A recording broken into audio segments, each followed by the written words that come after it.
Listen to the sound of the beat and let it enfold you and engulf your every sense.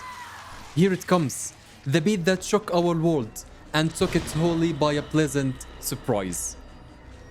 Wait, what's this? Oh wait, sorry, I got confused because the same people who made this. Ooh, yeah! And the crowd goes wild. Chai, chai, chai, chai, chai, chai, chai, chai. Chai, chai, chai, chai, chai. Is this the guy? You want an autograph? I'll get you an autograph. Thank you.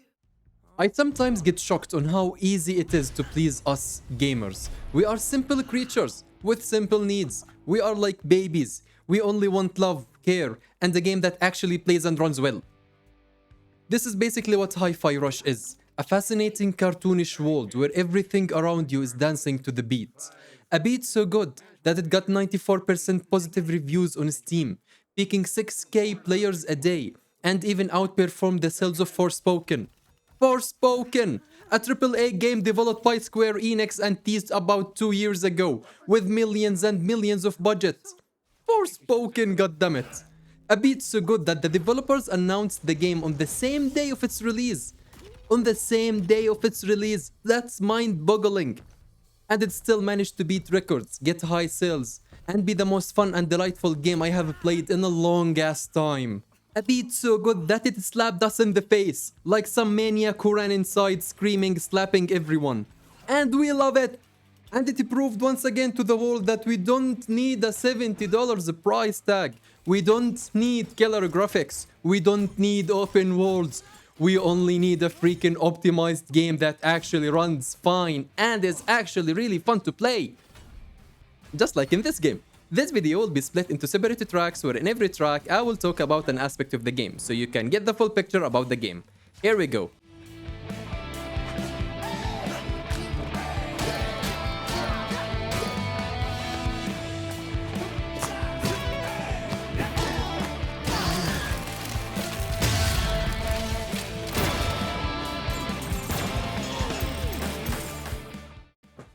So let's start with track 1, gameplay.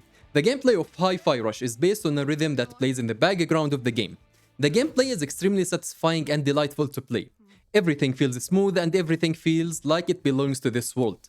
Adjusting your hits and movement to the rhythm feels so good and satisfying, especially with the amazing soundtracks that plays in the background. Combat in Hi-Fi is so well done. On the surface, it looks really simple. It's only light attack, heavy attack. The combos are also very simple. They are only a mix of light and heavy with up to 4 buttons. The support attacks are also simple. They are a single button. But where the combat shines is in the rhythm, where you get bonus damage when executed correctly. It shines with the grappling hook, which you can use to close the gap between you and your enemies. It also shines with the special attacks, which can be executed when doing a successful parry. All that provides Hi-Fi Rush with some exquisite combat moments with layers and layers of complexity added, where if done correctly, you feel like a true rockstar badass.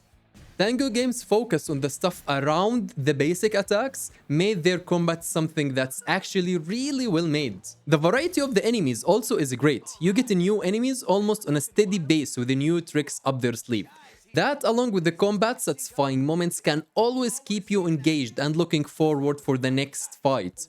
I would boldly say that Tango Games actually took the best tips from Devil May Cry and interpreted those tips into their own game with their own touch and twist.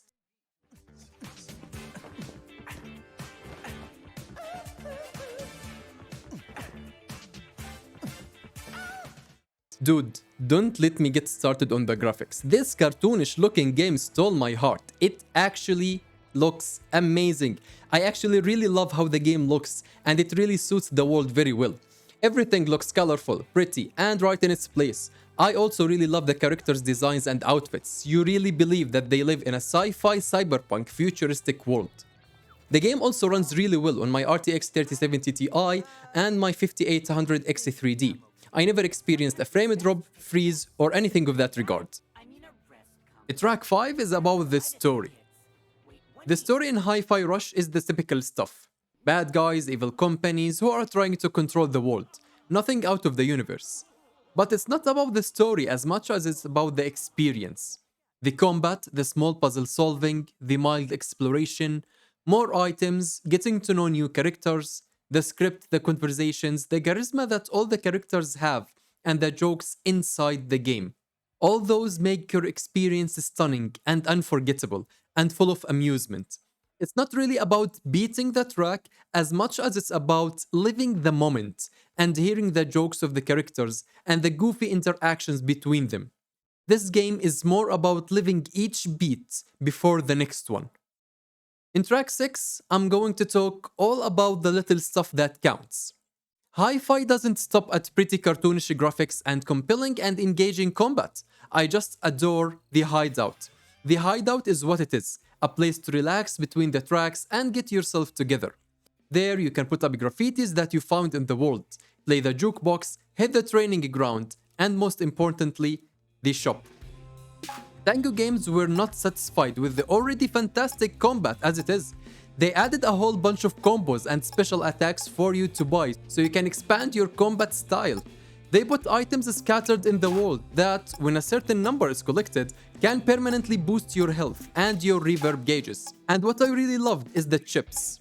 So basically there's something called a chip slot, which you can buy in the store in the hideout. I'm not really sure if you can find them in the world.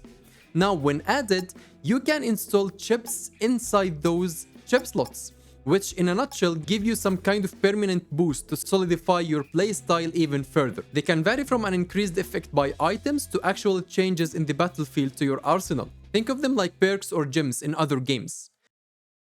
And lastly, a love letter.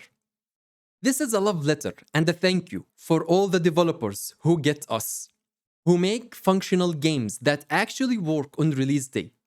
A thank you letter for all the care and love they put in every single object in the world. An appreciation for all those developers who actually put our enjoyment as a priority.